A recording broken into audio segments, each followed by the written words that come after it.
Di sebuah kota metropolitan telah terjadi sesuatu serius. Sistem teknologi telah dikuasai oleh virus. 45 remaja harus menjadi korban pertama dari virus yang baru ditemukan tersebut. Untuk itulah, pemerintah mewajibkan seluruh siswa SMA mengikuti suatu tes, di mana 3 remaja dengan nilai tertinggi harus masuk ke dalam dunia maya untuk menyelamatkan peserta lainnya. 3 orang itu adalah Elvander, Venko, dan Tris.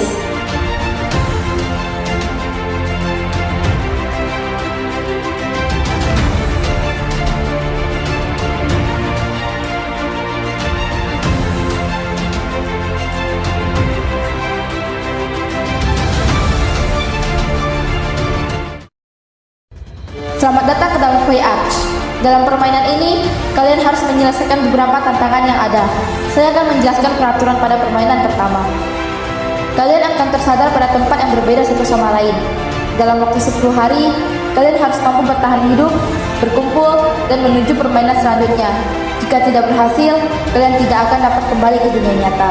Jika hanya 1 orang yang berhasil, maka permainan dapat dilanjutkan. Namun, hidup mati seluruh peserta lainnya ada di tangan orang yang berhasil tersebut. Selamat berjuang, Venko, Tris, Elvander.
Lah, harimaunya nggak ngejar. Halo, Nice, halo juga. Kok bisa kau tahu posisiku? dari asap api unggun semalam, Keren juga kau bisa tahu arah. aku punya peta. Peta, Iya, peta. Dilihat dari alat yang kita dapat, kayaknya kita harus kumpul lengkap dulu baru bisa pergi ke permainan selanjutnya. setuju sih. Tapi kita sama sekali nggak punya petunjuk tempat Tris. Satu-satunya cara cuma tunggu dia hidupin asap. Yoi, dia gak mungkin bisa bertahan hidup tanpa hidupin api. Jadi, kita nggak punya petunjuk apa-apa nih selain peta. Mungkin di tempatku cuma ketemu tas dan buku catatan ini. Berarti kunci utamanya juga ada di posisi Tris kan? Kemungkinan besarnya begitu. Dengan kata lain, Tris nggak boleh pergi dari tempat dia. Ya, karena buku catatan di sini 50% posisi Tris hanya ada kode, gak ada benda lainnya. Tapi kalau bentuk kodenya bisa dibawa, mungkin Tris udah pergi dari tempat awalnya. Kita nggak tahu gimana bentuk kodenya. Satu-satunya jalan hanya lihat asap. Itu di belakangmu. Asap!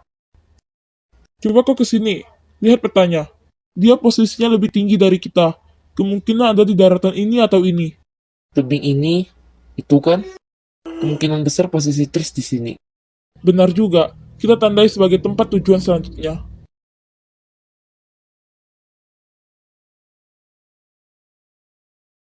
Di sini, Kalau sesuai peta sih di sini.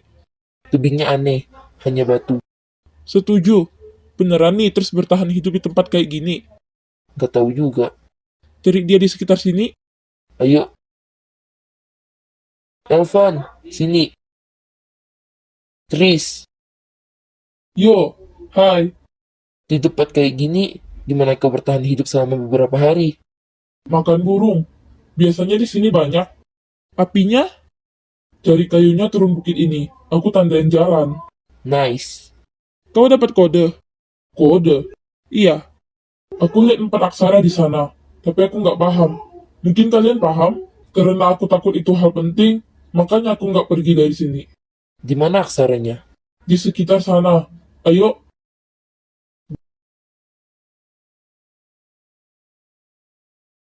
Bentuknya mirip aksara Jawa. Aku nggak bisa. Aku juga nggak bisa baca ini. Ada materinya di sekolah, tapi aku nggak begitu menyimak. Kita masih punya waktu. Fokus baca kalimatnya aja dulu, jangan sampai salah. Setuju, biar aku salin kodenya ke buku. Aku aja, serahin kodenya ke aku. Kalian bisa kumpulin kayu dan bahan-bahan lain untuk tempat peristirahatan sementara pakai peta yang ada. Dilihat dari langit, mungkin nanti malam bakal hujan. Kayaknya kita bakal menetap di sini untuk beberapa waktu. Semoga tidak sampai beberapa hari. Coba juga kau, Van, bisa baca cuaca. Abangku pernah ngajarin tentang ini. Nice, keren sih. Abangmu sekarang di mana? Dia udah gak ada. Sorry, nggak bermaksud. It's okay. Alasanku ada di sini juga sebenarnya karena satu hal tentang abang. Kami boleh tahu? Ya, boleh. Aku dan abangku punya jarak umur yang jauh. Kami beda 15 tahun. Saat umurnya 23 tahun, dia masuk ke sebuah perusahaan teknologi yang lagi berkembang. Nama perusahaan itu adalah Delclair. Perusahaan yang menciptakan kue Archie. Di usianya masuk ke 24 tahun, abang sering cerita tentang kehidupannya di kantor. Abang bilang dia lagi mengembangkan suatu mesin yang keren, tapi dia nggak pernah mau beritahu mesin apa itu. Untuk kembangin mesin itu, abang jarang banget pulang ke rumah. Tapi pas usianya masuk ke 25 tahun, dia mulai sakit-sakitan tanpa penyebab yang jelas. Walau begitu, abang masih sering bekerja dari rumah untuk mengembangkan mesinnya. Kondisinya semakin parah. Dalam waktu sebulan, waktu sesingkat itu sudah berhasil membuatnya terbaring tak berdaya di rumah sakit. Hingga akhirnya, setelah 2 bulan di rumah sakit, abang pergi untuk selamanya.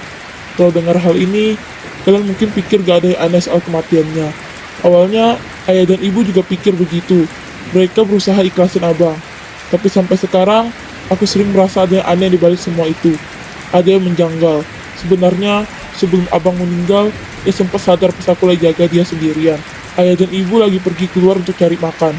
Pas itu dia ngomong ke aku, Van, Delclair itu nggak baik. Aku yang pas itu masih 10 tahun gak terlalu paham. Pas aku tanya kenapa, abang cuma geleng-geleng dan bilang, jangan bilang tentang ini ke ayah dan ibu. Itulah saat terakhir aku dengar suara abang. Saat usiaku sudah cukup mengerti tentang hal-hal itu, aku mulai mencari informasi tentang Delclair tahun itu. Tidak banyak informasi yang aku dapat, tapi ada satu yang sampai sekarang aku belum tahu jawabannya. Mesin apa yang sebenarnya sedang diprogram oleh abang? Pas dia meninggal, mesinnya gimana? Programnya dihentikan atau bagaimana? Itu yang selalu menjadi pertanyaanku selama bertahun-tahun. Sampai kemarin, aku dapat informasi tentang kue Arch ini. Mesin yang diciptakan Delclair mengalami kerusakan yang menyebabkan banyak anak terjebak. Aku merasa dalam hal ini ada sesuatu yang janggal. Karena itu saat tes, aku sudah menyiapkan dia sebaik mungkin untuk bisa lolos dan berada di sini bersama kalian. Dugaanku di akhir permainan ini, semua pertanyaan yang ada di kepalaku ini bisa terjawab. Jadi, kamu punya alasan untuk berada di sini. Ya, begitulah. Kita harus berhasil. Ayo pecahkan semua benang kusut yang ada di sini. Pasti, kita harus bisa keluar dan bereskan semuanya. Sebenarnya tentang mesin ini yang error saja sudah cukup aneh. Setuju. Aku juga curiga pasti banyak hal yang disembunyikan Delclair. Daripada bahas itu, nih, aku udah terjemahin ke bahasa Indonesia. Tapi aku nggak paham apa maksudnya. Kalimatnya ngeri. Pedang tajam menembus langit. Tangkal menuju tanah kematian. Pertengahan 5 daratan besar. Harmoni ciptaan R. Surarido. Kayaknya kalimat terakhir doang deh yang masuk akal. Kita coba pecahin sekarang, atau tunggu besok. Besok aja gak sih? Sekarang hujan. Kita nggak bisa lihat sekitar juga. Benar sih. Setuju. Ya udah, malam ini istirahat aja dulu. Kita diskusikan sekarang. Ayo. Susah. Sama sekali nggak masuk. Fokus ke kalimat pertama aja dulu. Jangan terburu-buru. Nanti hasilnya salah. Kalimat pertama. Mungkin pedang tajam menembus langit. Kalimatnya nggak jelas banget jujur. Pasti ada maksud di balik kalimat-kalimat ini. Ini pakai metafora nggak sih? Iya juga. Berarti lebih ke benda tajam. Kata selanjutnya, menembus langit. Kayaknya mengarah ke benda tinggi deh.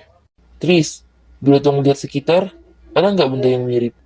Oke. Venko, Elvan, coba lihat tebing itu.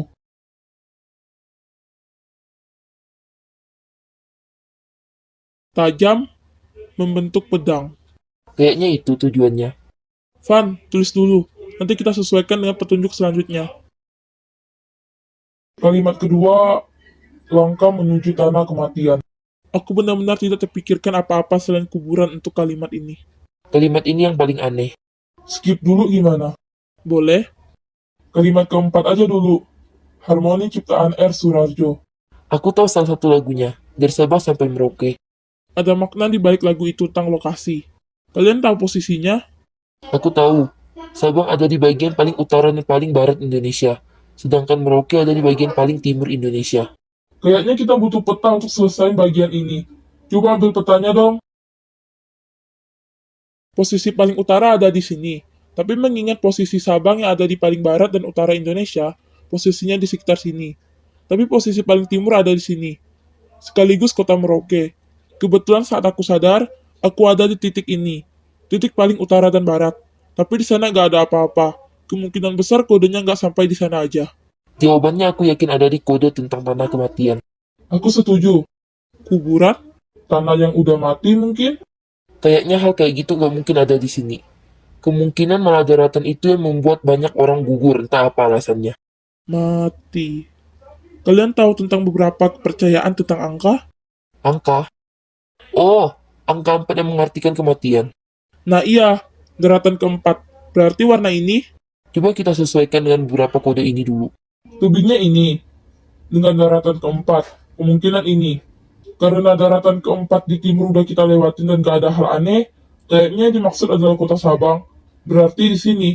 Ini tujuan kita selanjutnya. Oke, kita mulai berangkat besok. Jangan buang waktu lagi. Gimana dengan kode terakhir ini? Kita udah tahu tujuan selanjutnya. Menurutku, kodenya akan digunakan di tempat selanjutnya. Kita simpan saja dulu.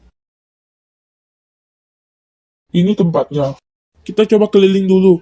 Cari sesuatu yang mencurigakan. Elvan, Tris, coba ke sini. Altar. Ini ciri khas banyak kota di Indonesia nggak sih? Iya, coba sebutkan kota-kota yang ada di sini. Aku catat. Kalimantan ada kota Pontianak, Sumatera ada kota Pekanbaru, Jawa ada kota Surabaya, Sulawesi ada kota Manado, dan Papua ada kota Merauke. Ini sambung ke kode sebelumnya kan? Iya, jelas ini terhubung. Yang dimaksud di kode sebelumnya itu 5 daratan besar di Indonesia. Pertengahannya altar ini. Aku rasa tidak begitu. Coba kita bagi tugas. Aku akan mencoba mencerna maksudnya. Elvan dan Tris bisa kembali berkeliling melihat sekitar. Oke. Hei kalian, coba ke sini. Ada yang penting? Tubing ini punya kode yang bisa dimasukin. Pasti ini jalan ke tantangan selanjutnya. Ayo kita cari kodenya. Berdasarkan pemahamanku tadi, yang ditanya kemungkinan adalah kota yang berada paling tengah di Indonesia. Kalian ada yang tahu tidak? Seingatku desanya ada di Sulawesi Selatan, tapi aku juga nggak begitu ingat namanya. Malaka, Barau, Kalaena, Umpunggeng. Nah iya, Umpunggeng. Kita coba masukin.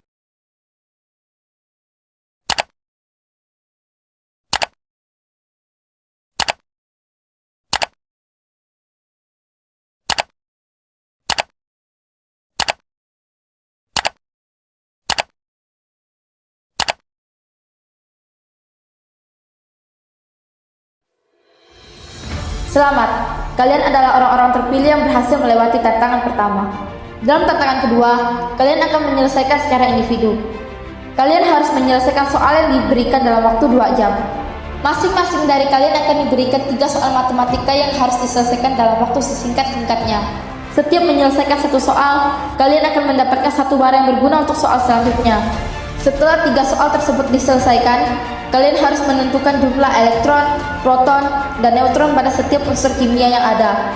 Jika dalam waktu 2 jam kalian mampu menyelesaikan 100 dari 118 unsur yang ada, kalian akan dianggap lolos menuju tantangan selanjutnya.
Waktu habis. Skor akan dibacakan. Venko Frederick dengan jumlah benar 106 dari 118 unsur, lolos. Elvander Natio dengan jumlah benar 98 dari 118 unsur, gugur. Tris Elheaven dengan jumlah benar 99 dari 118 unsur, gugur.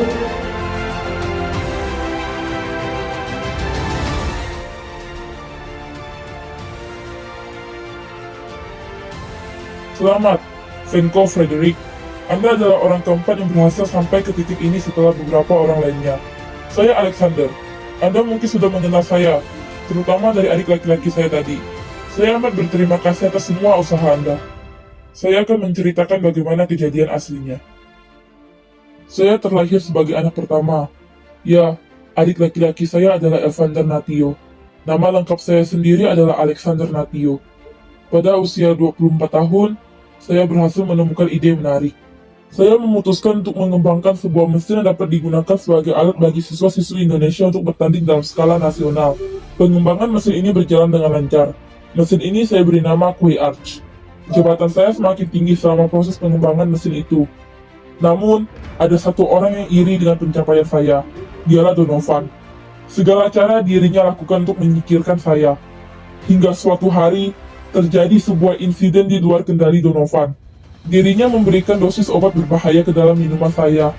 Niatnya adalah membuat sel-sel saraf saya rusak sehingga saya tidak akan bisa melanjutkan pengembangan Kue Arch ini. Namun, dikarenakan dosis yang terlalu besar, saya meninggal karena itu. Saya yakin hingga detik ini dirinya tidak tertangkap oleh polisi, karena tidak akan ada yang bisa melanjutkan pengembangan mesin ini selain dirinya.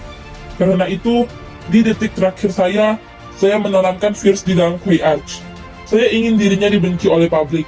Saya ingin semua orang menyalahkannya atas mesin ini, karena saya yakin dirinya akan mengakui bahwa dirinya menemukan Kue Arch. Saya tidak berniat mencelakakan kalian sebagai generasi pembangun bangsa. Maafkan saya. Saya hanya ingin membalaskan dendam saya kepada Donovan. Saya amat bersyukur melihat ada seseorang yang berhasil lolos ke tahap ini. Bang, saya paham seberapa dendamnya Anda. Saya paham bagaimana perasaan Anda. Namun mohon maaf, saya tidak bisa membenarkan tindakan Anda yang merugikan banyak generasi pembangun bangsa.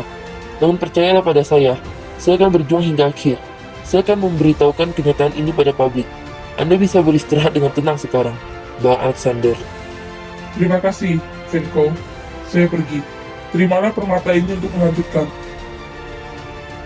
Terima kasih. Selamat, Venko Frederick. Anda merupakan satu-satunya orang yang berhasil memberikan respon terbaik.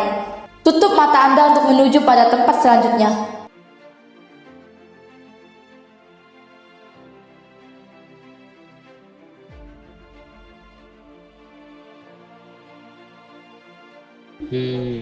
Dihafal ya.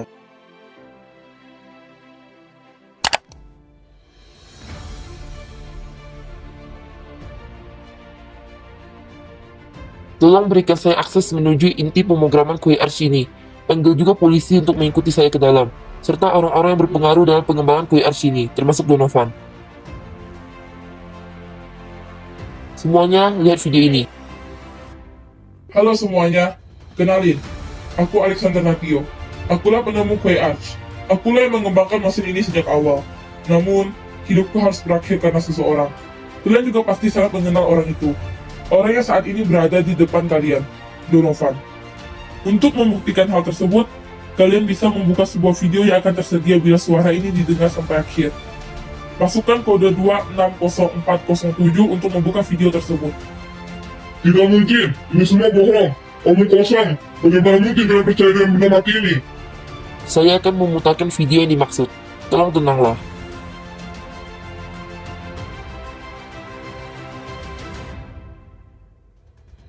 Anda kami tahan, tidak boleh melawan lagi. Venko, apakah Anda tahu cara menghidupkan mesin-mesin lainnya? Tentu, berikan saya waktu.